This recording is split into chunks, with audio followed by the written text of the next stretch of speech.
গত দুদিন ধরে আমাদের ক্রিকেট এরিনায় সবচেয়ে বড় টকিং পয়েন্ট সম্ভবত বিপিএল এর অব্যবস্থাপনা, এবং সেইখানে যে বিষয়টা আসলে আলোচনায় আসছে সেটা আমার মনে হয় যে একটু অপ্রাসঙ্গিক, মানে যে ফারুক ভাইয়ের সঙ্গে একজনের দুর্ব্যবহারের ব্যাপারটা। তো সেটা যদি বাদ দেই, এই কন্টেন্ট যখন শ্যুট করতে আসছি তখনও আমি দেখে আসলাম যে সেই টিকিট নিয়ে আজকে আবার প্রথম দিনের মতো ঝামেলা হয়েছে।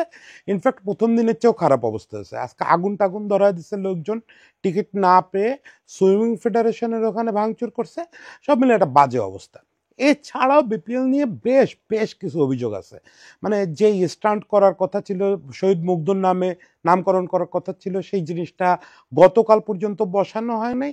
তারপরে যে পানি বিতরণের কথা ছিল সেটা করা হয় নাই। সবচেয়ে যেটা আমার কাছে বাজে ব্যাপার মনে হচ্ছে যে এই ফ্রাঞ্চাইজিগুলো একটা টাকাও গ্যারান্টির মানি না দিয়ে খেলা শুরু করছে, এবং সেখানে বিপজ্জনক ব্যাপার হচ্ছে তারা এখনো পর্যন্ত কেউ কোনো খেলোয়াড়ের একটা টাকাও পেমেন্ট দেয় নাই। মানে একদিকে আমরা বলতেছি যে মাঠের খেলায় একটা ডেভেলপমেন্ট হচ্ছে, ফলে আমরা প্রশংসা করতেছি এই বোর্ডের, একই সঙ্গে মাঠের বাইরে যাচ্ছে তাই একটা অবস্থা।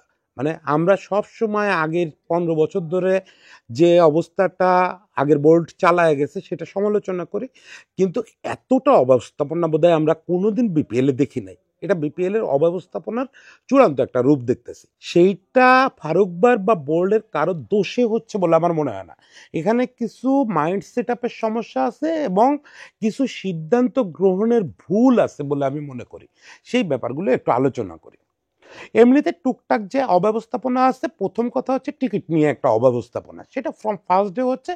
এই জায়গাটায় আমার কাছে মনে হচ্ছে যে বিসিবি থেকে আমাদের আইন শৃঙ্খলা রক্ষাকারী যে বাহিনীগুলো আছে তাদের সঙ্গে প্রপার কমিউনিকেশন এখনো করা হয় নাই। মানে অন্যান্যবার আমরা যেটা দেখি যে বিপিএল এর টিকিট নিয়ে সবসময় একটা হাহাকার থাকে, এবং এবারও খবর পাচ্ছি যে কালোবাজারি হচ্ছে, এবং লোকজন কালোবাজারি হলেই আসলে ক্ষুব্ধ হয়। এই কাউন্টার ভাঙচুর, গেটে ধাক্কাধাক্কি এগুলো কখন হয় জানেন? যখন লোকজন ন্যায্য দামে টিকিট না পায়। আজকে এই কাউন্টার ভাঙচুর হচ্ছে, এই অবস্থায় তো গ্যালারি ভরা থাকার কথা ছিল। না, আমি যখন এই দুপুরবেলায় ফার্স্ট ম্যাচ চলা অবস্থায় কন্টেন্ট শ্যুট করতেছি তখন পর্যন্ত আমি স্ক্রিনে দেখলাম গ্যালারির একটা অংশও ভরে নাই, পুরো গ্যালারি ফাঁকা। তার মানে টিকিট কে বা কারা কিনে নিচ্ছে কিন্তু গ্যালারিতে লোক ঢোকে নাই। এটার মানে হচ্ছে টিকিট কালোবাজারিদের হাতে। এই অবস্থায় দর্শক স্বাভাবিকভাবেই ক্ষুব্ধ হবে, তারা দেখতেছে যে কেউ ঢুকতেছে না অথচ টিকিট নাই। এটা তো দর্শকের ক্ষুব্ধ হওয়ার কথা। তো এই জায়গাগুলো নিয়ন্ত্রণে চাই আপনার প্রপার আইন শৃঙ্খলা বাহিনীর অংশগ্রহণ। সেইটা আমার যতবার ক্যামেরায় আমি স্টেডিয়াম দেখছি আমার কাছে মনে হচ্ছে আইন শৃঙ্খলা বাহিনী প্রপারলি কমিউনিকেটেড হয় নাই। মানে ওনাদের যে হেল্পটা চাওয়া উচিত ছিল, বিসিবির যত আকারে চাওয়া উচিত ছিল সেটা সম্ভবত চাওয়া হয় নাই। আইন শৃঙ্খলা রক্ষাকারী বাহিনীর সদস্যরা যথেষ্ট পরিমাণে যদি এখানে থাকতেন তাহলে মনে হয় না যে এই কালোবাজারি বা এই ভাঙচুর এই ব্যাপারগুলো হতো।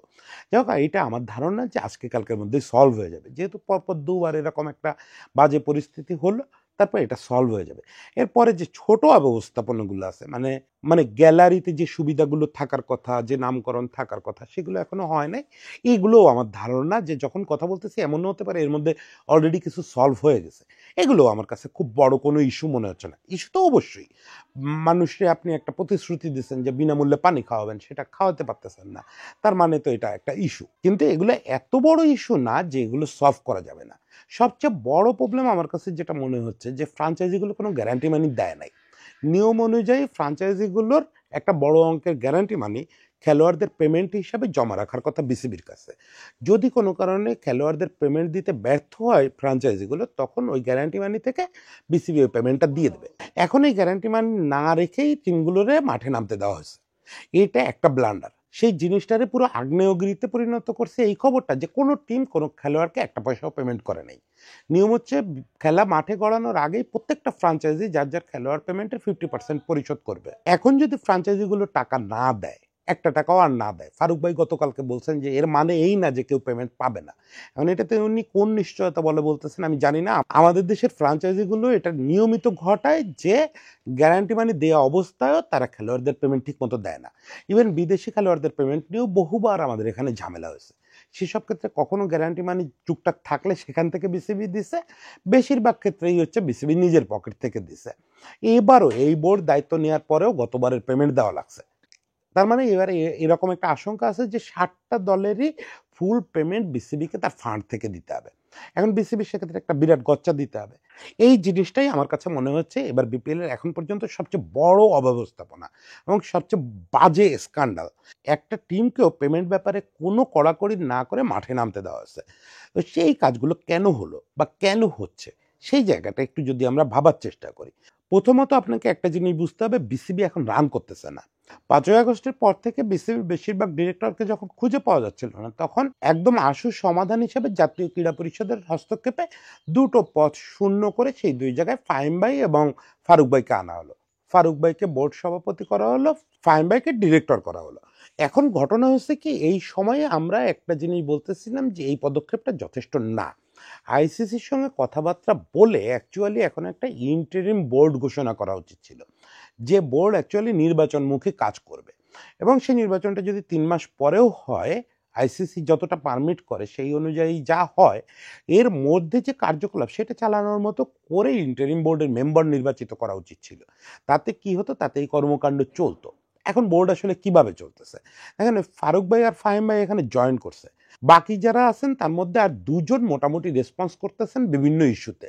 এছাড়া বোর্ডের কোনো সদস্য পুরোপুরি অ্যাক্টিভ না, বেশিরভাগ সদস্যর পদই অলরেডি শূন্য হয়ে গেছে। সেই পদগুলোতে কি করা হবে এ ব্যাপারেও এখনও জাতীয় ক্রীড়া পরিষদ একটা পারফেক্ট ডিসিশন নিতে পারে নাই। ফলে আমি বারবার যেটা বিভিন্ন জায়গায় বলতেছি যে এই বোর্ডটা এখন আসলে 2 সদস্যের বোর্ড হয়ে গেছে, ফারুক ভাই এবং ফাহিম ভাই। ফারুক ভাইকেই সব কিছু করতে হচ্ছে, ফাহিম ভাইকেই সব কিছু করতে হচ্ছে, বাকি কোনো সদস্য অ্যাক্টিভ নাই, কোনো সদস্য কিছু করতেছেন না। আইডিয়ালি বিপিএল গভর্নিং কাউন্সিল থাকা উচিত প্রেসিডেন্ট ছাড়া অন্য আরেকজনের হাতে, সেটাও এবার দেওয়া যায় নাই যেহেতু ওই রকম অ্যাক্টিভ কেউ নাই। ফলে কি হচ্ছে, প্রত্যেকটা জিনিস প্রেসিডেন্টকে করতে হচ্ছে। এখন এই আইডিয়াল সিচুয়েশন যেটা পৃথিবীর অন্য কোনো বোর্ড এই ক্রাইসিসে পড়লে এরকম লেজে গোবরে হতো না, কারণ তাদের কর্পোরেট স্ট্রাকচার দাঁড়ায় গেছে, তাদের এই কর্পোরেট স্ট্রাকচার দিয়েই তারা সব সামলায় নিতে পারতো। আপনি যদি খুব আইডিয়াল সিচুয়েশন ভাবেন তাহলে বোর্ড নাই তো কি হয়েছে, মানে বোর্ডের কোনো সদস্য অ্যাক্টিভ নাই তো কি হয়েছে, নাম কাওয়াজতে প্রেসিডেন্ট থাকলেই হয়, প্রেসিডেন্ট সব কিছুতে সই করতে পারলেই হয়, বাকি কাউরে আসলে দরকার নাই, আইডিয়ালি দরকার হওয়া উচিত না। কারণ বিভিন্ন কর্পোরেট ম্যানেজার আছেন, কর্পোরেট বড় বড় অফিসার আছেন ওখানে, এটা তো বিশাল বেতনের একটা কাঠামো আছে, তারা নিজেরাই সিদ্ধান্ত নিতে পারার কথা। তারাই ফ্র্যাঞ্চাইজিগুলোর সঙ্গে দর কষাকষি করবে যে টাকা জমা দেন তারপরে খেলতে নামবেন, তারাই আসলে ওই আইন শৃঙ্খলা রক্ষাকারী বাহিনীর সঙ্গে যোগাযোগ করবে, তারাই জাতীয় ক্রীড়া পরিষদের সঙ্গে সব যোগাযোগ রক্ষা করবে, কিন্তু কিচ্ছু হচ্ছে না। এটা কারণ হচ্ছে যে আমরা এর আগের বোর্ড একটা যতগুলো কাজ করছে তার মধ্যে এটাও একটা, যে আমরা কর্পোরেট স্ট্রাকচারটারে স্বাধীন হতে দেই নাই, মানে এরা নিজেরা কোনো সিদ্ধান্ত নিতে পারে না, নিতে দেওয়া হয় নাই এত বছর আর কি। আপনার যে কোনো ডিসিশনের ক্ষেত্রে তারা চেয়ে থাকতেন ডিরেক্টরদের দিকে, ডিরেক্টরদেরকে তারা স্যার বলতেন। সারা পৃথিবীতে বলা হয় কিনা আমি জানি না, কিন্তু আমাদের এখানে ডিরেক্টররা হচ্ছে এখানে বড় বড় অফিসারদের স্যার। তো যাই হোক, সেটা হতেই পারে, কিন্তু স্যারদের নির্দেশনা ছাড়া এরা কিচ্ছু করতে পারে না, কোনো একটা ডিসিশন নিজে নিতে পারে না। সেটা ডেভেলপমেন্ট উইং বলেন, ওমেন্স উইং বলেন, সব উইংয়ের ক্ষেত্রে সত্য যে কেউ একটা নিজের ডিসিশন নিতে পারে না।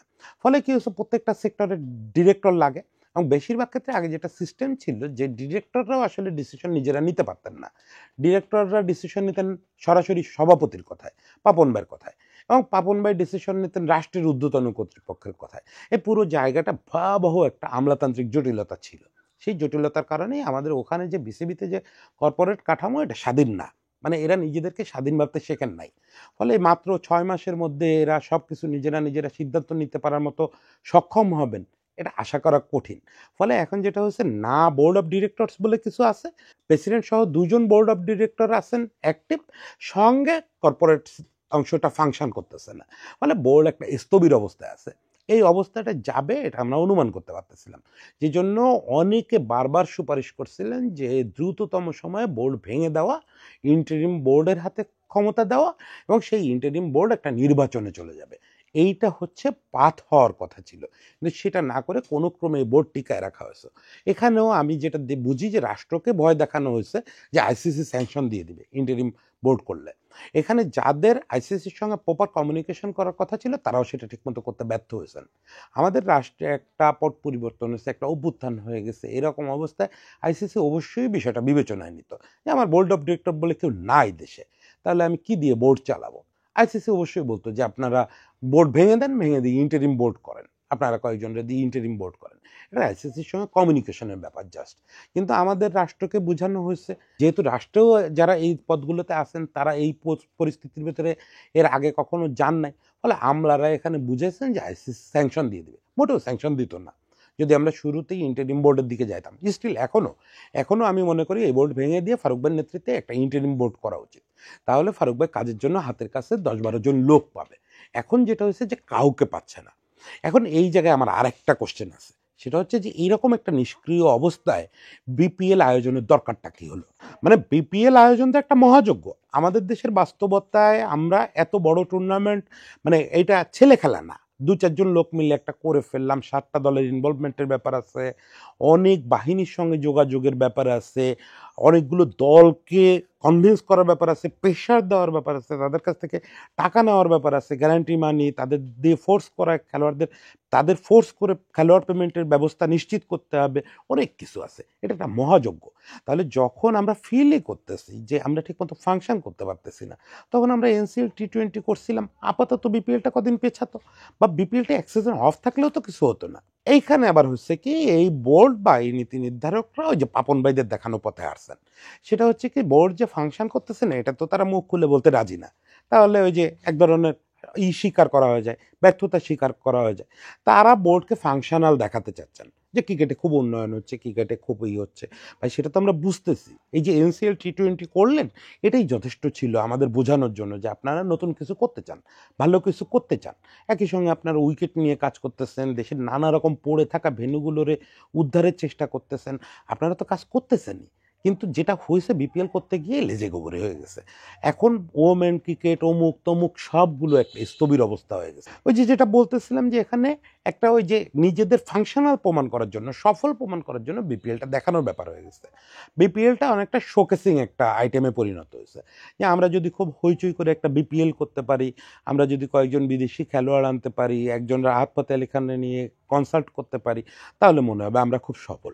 নিজেদের সফল প্রমাণ করার জন্য এটা করার দরকার ছিল না, এটা করতে গিয়ে আরও লেজে গোবরে হয়েছে পরিস্থিতিটা। এই যে বললাম যে পাপন ভাইদের পদ্ধতি, পাপন ভাইরা সবসময় এই কাজটা করে আসছে। মানে তৃণমূল পর্যায়ের ক্রিকেটে কোনো কাজ কারবার নাই, উইকেট নিয়ে ঘরোয়া ক্রিকেট নিয়ে কিচ্ছু করবে না, কিন্তু মাঝে মাঝে একটা দুটো আয়োজন করবে, সেটাতে জাঁকজমকপূর্ণ দেখানোর চেষ্টা করবে। মূল আয়োজনের চেয়ে কনসার্ট বড় হবে। তারপরে কি করবে, দুই একটা ত্রিদেশীয় টুর্নামেন্ট আয়োজন করবে, করে সেখান থেকে একটা ট্রফি জেতার চেষ্টা করবে। ওই ট্রফিটার ছবি বিক্রি করে তারা 10 বছর ধরে বলে যাবে যে আমরা খুব সফল বোর্ড। এই যে স্টাইলটা, এই স্টাইলটা প্রপার ক্রিকেটিং স্টাইল না। অ্যাটলিস্ট ফারুক ভাইয়ের কাছ থেকে এরকম শর্টকাট আমরা আশা করি নেই, যে ফারুক ভাই এই মুহূর্তে হিমশিম খাচ্ছেন বোর্ড সামলাইতে। আজকে ফারুক ভাইয়ের সঙ্গে যদি কেউ মিসবিহেভ করে থাকে, সেটা আমাদের বুকে লাগে। ফারুক ভাই আমাদের ক্যাপ্টেন, ফারুক ভাই আমাদের ইতিহাসের সবচেয়ে ভালো ক্যাপ্টেনদের একজন, ফারুক ভাই আমাদের ইতিহাসের সর্বকালের সেরা প্রধান নির্বাচক। ফারুক ভাইয়ের এই দেশের ক্রিকেটের অবদান কি যা মানে একটুখানি? সেই লোকের সঙ্গে কেউ যদি মিসবিহেভ করে আমাদের বুকে লাগে না? কিন্তু এটা হয়েছে তো আসলে ফারুক ভাইয়ের ওই শো অফ করতে গিয়ে। দরকার ছিল না। আপনি গভর্নমেন্টে বলতেন যে এই মুহূর্তে যে অবস্থা, তাতে বিসিবির পক্ষে বিপিএল আয়োজন সম্ভব না। হয় আমাকে একটা ইন্টারিম বোর্ড দেন আমার হাতে, 10-12 জন লোক দেন, তা না হলে শূন্য পদগুলোতে প্রপারলি যাদের যোগ্য তাদের নিয়ে আসেন। কিছু একটা করে তার ম্যান পাওয়ার বাড়াতে হতো এবং পুরো জিনিসটা গ্রিপে নিতে হতো আগে। তারপরে আপনি গিয়ে বিজনেসম্যানদের কাছে টিম বিক্রি করতেন। একদম টিম যখন বিক্রি করতেন, ওই মুহূর্তে এই জায়গায় তোমার টিম দিলাম, এখনই আগে গ্যারান্টি মানি চেক দাও, এরকম প্রেশারাইজ করে তারপরে টুর্নামেন্ট শুরু করতে হতো। তাহলে আজকে ইলিজে গোবরের অবস্থা হতো না। এখন ফারুক ভাই আপনি কোন দিকে যাবেন, মানে কয়টা সামলাবেন? আপনি কি নিজে গিয়ে পানি বিতরণ হচ্ছে কিনা এটা নিশ্চিত করবেন? আপনি কি নিজে গিয়ে বুথের সামনে দাঁড়ায় থাকবেন বুথ ভাঙাচোরা কেন হচ্ছে এটা নিশ্চিত করার জন্য?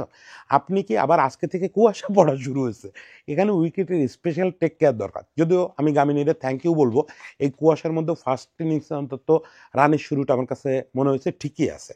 কুয়াশা দেখে যে ভয়টা পাইছিলাম তা হয় নাই। যাই হোক, এখন অনেক অনেক ভেজাল লেগে আছে। সবচেয়ে বড় ভেজালটা আপনি কোথায় পড়বেন ফারুক ভাই? আজকে যারা আপনার সঙ্গে আঙ্গুল উঁচায় কেবল কথা বলা শুরু করছে, এরা সবাই চোখ উল্টায় দিবে বিপিএল শেষ হইতে না হইতে। যখন এই তারকা খেলোয়াড়রা মিডিয়াতে অভিযোগ করা শুরু করবে যে আমরা কেউ একটা টাকাও পাই নাই, যেটা অলরেডি আমরা জানি, যে বিষয়ে অলরেডি আপনাকে কোশ্চেন শুনতে হচ্ছে, ফারুক ভাই অলরেডি বলছেন যে এর মানে এই না যে টাকা পাবে না, কিন্তু আমি মোটামুটি নিশ্চিত পাবে না। এই টাকা আপনার ফান্ড ভেঙেই দিতে হবে। আপনার বিসিবির যে তহবিল আছে ওখান থেকেই দিতে হবে। এবং সেইটা যখন হবে, খেলোয়াড়রা টাকা না পেয়ে বিভিন্ন মিডিয়াতে কথা বলা শুরু করবে, বিদেশি খেলোয়াড়রা কথা বলা শুরু করবে, তখন কিন্তু চারিদিক থেকে সব মহল থেকে ভয়ানক একটা চাপের মধ্যে পড়বেন আপনি। তখন বুঝবেন যে এই যে বিপিএল এর শো অফটা করতে গেলেন, শো অফ শব্দটা শুনতে খারাপ শোনায়, কিন্তু অ্যাকচুয়ালি শোকেসিং একটা আইটেম করে নিজেরে সফল প্রমাণ করতে গেলেন, পুরো ব্যাপারটা আপনার উপরে অভিশাপ হয়ে আসছে। এই পুরো ব্যাপারটা আপনার যে মান সম্মান, আপনার যে স্ট্যাটাস, এটার সঙ্গে যায় না। যাই হোক, শেষ পর্যন্ত যা হওয়ার তো হয়েই গেছে, এখন বিপিএল শুরু হয়ে গেছে, মাঠের খেলা খুব সুন্দর হচ্ছে। আবারও বলি যে ফারুক ভাই এবং ফাহিম ভাইদের এই যে বোর্ড, সঙ্গে আমাদের তরুণ কর্মকর্তা ক্রিকেটাররা যারা মাত্র অল্প কয়েক বছর আগে অবসরে গেছেন, আন্নান ভাই, সুমন ভাই, এদের মেধা আছে, শাহরিয়ার নাফিসের মেধা আছে, সবাই মিলে মাঠের ক্রিকেটটাকে দারুণ করতে পারছেন।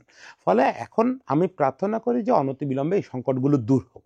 বাকিগুলো এমনিতেই দূর করে ফেলা সম্ভব, এটা আমি নিশ্চিত যে ফারুক ভাই একটু এড়ে ওড়ে বললেই ঠিক হয়ে যাবে। টিকিটের ব্যাপারটা, তারপরে ওই যে গ্যালারিতে যে সুবিধাগুলো থাকার কথা, ওই ব্যাপারগুলো, এগুলো সামান্য সামান্য ব্যাপার। কিন্তু আমার ধারণা আপনার এখন রাষ্ট্রের হেল্প চাওয়া উচিত এই অর্থে যে ফ্রাঞ্চাইজিগুলোকে এখনই ধরে এনে আপনার গ্যারান্টি মানি নেওয়া এবং পেমেন্টের ব্যবস্থাটা করা উচিত। তা না হলে আপনি একটা বড় ফ্যাসাদে পড়তে যাচ্ছেন। আশা করি এরকম ফ্যাসাদে আপনি এবং বিসিবি পড়বে না। আমাদের ক্রিকেট যেন একটা বাজে জগতে ঢুকে না যায়, সেই জন্য প্রার্থনা রইল। সবাই ভালো থাকবেন।